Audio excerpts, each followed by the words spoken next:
நடிகர் விஜய் இதுவரை ஒரு சூப்பர் ஹீரோவா இருந்து அதிக சம்பளம் வாங்குற அந்த நடிகர் புதிதாக ஒரு தலைவராகி இருக்கிறார். தமிழக வெற்றி கழகம் துவங்கி இருக்கிறார். தமிழ் திரையுலகம் சார்பில் அவரை எல்லா சார்பிலும் வாழ்த்துகிறேன். வெற்றி பெற வேண்டும் இல்ல முதலமைச்சராக வேண்டும் என்ற எண்ணத்தோடு ஆரம்பித்தால் அதற்கென்ன சில வழிகள் இருக்கிறது. கட்சி ஆரம்பிச்சிட்டவங்க எல்லாம் காணாம போன்னு பார்க்கிறோம். ஆனால் வெற்றி பெற வேண்டும் என்றால் புரட்சி தலைவர் முதலமைச்சர் ஆயிட்டாரு அப்படின்னா அவர் அடிச்சுவடை கூட தொடுவதற்கு இந்த யாரும் இல்லை. அவர் எப்படி இருந்தார்? காங்கிரஸ்ல இருந்தார் முதல்ல, பிறகு திமுக வந்தார். திமுகவில் உழைத்தார், மக்களை சந்தித்தார், இறங்கி கிராமம் எல்லாம் போனார், மக்களோடு மக்களாக வாழ்ந்தார். அண்ணா சொன்னார், ஒரு கனி என் மடியிலே விழுந்தது, அதை என் இதயத்திலே வைத்துக் கொண்டேதான், அதுதான் இதய கனி எம்ஜிஆர் என்றார்.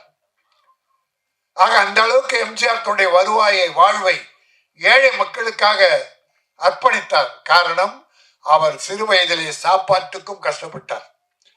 அந்த கஷ்டம் ஏழைகள் படக்கூடாது என்று அவர் பாடுபட்டார்.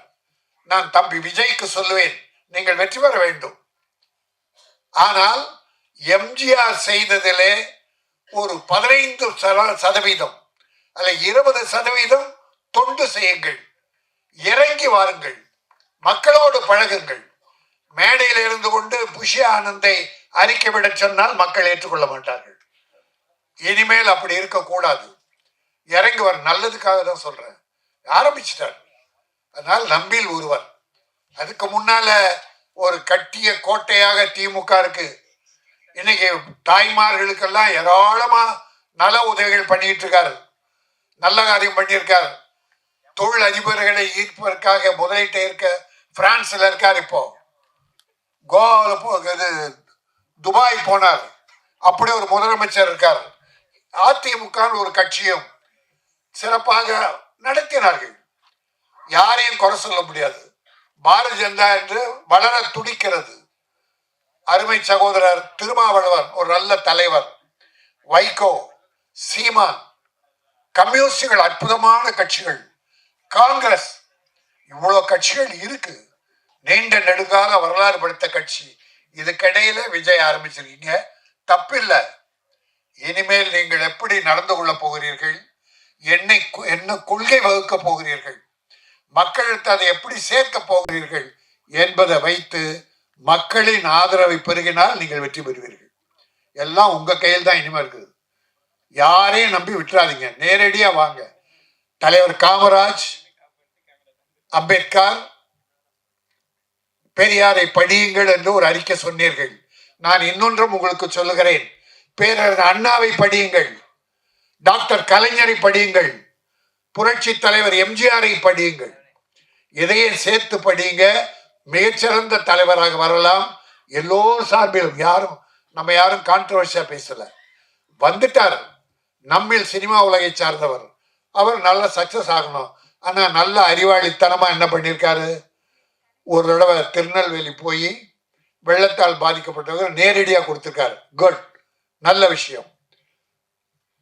இப்போ ஒரு நல்ல குழு போட்டு சில குழுக்களை அமைச்சுக்கிட்டு இருக்காரு, நல்ல விஷயம். மாணவர்களை 10th படிச்ச மாணவர்கள் +2 மாணவர்களா தேர்ந்தெடுக்கிறார். ஏன்னா ஓட்டு அவங்களுக்கு தான் அடுத்து வருது. அது ஒரு நல்ல விஷயம். இப்படி சில திட்டங்கள் நல்லா தான் பண்ணியிருக்காரு இது வரைக்கும். இனிமேலும் அது சிறப்பாக இருந்து மக்களோடு வாருங்கள், மக்களுக்காக வாழுங்கள். இன்னொன்னு நான் வாழ்த்துறேன், 200 கோடியே சம்பளம் சொல்றாங்க. இனி நான் படம் நடிக்க மாட்டேன், 2 படத்தோடு முடிச்சேன் என்றார். அப்போ 200 கோடியை திறந்துடுறார். அப்போ மக்களுக்காக இறங்கிட்டாருன்னு அர்த்தம். இன்னொரு தலைவர் இருக்கிறார் திமுகவில், உதயநிதி ஸ்டாலின். இன்றைய மக்களோடு மக்களாக அந்த தம்பி போயிட்டு இருக்காரு. ஆக அவருக்கு எப்படி போட்டி தரப்போறோம் என்பதெல்லாம் நினைத்து நல்ல மாதிரியா மக்களோடு பழகுங்கள், மக்களுக்காக வாழுங்கள். மதம் இதெல்லாம் வேணாம், நமக்கு எல்லா மக்களும் நம் மக்கள் என்று எம்ஜிஆரை வழியாக சிலவற்றை தேர்ந்து செய்தாலே ஒரு வெற்றிக்கு உண்டு. இன்னும் நல்ல விஷயம், 24ல் போட்டி கிடையாதுன்ட்டார். 26ல அப்போ பயிற்சி உங்கள் தொண்டர்களுக்கு கம்யூனிஸ்டுக்காரங்க மாதிரி பயிற்சி கொடுங்க. கள்ள ஓட்டு போடுறதுக்கு ஒரு பெரிய பயிற்சி வேணும் சார்.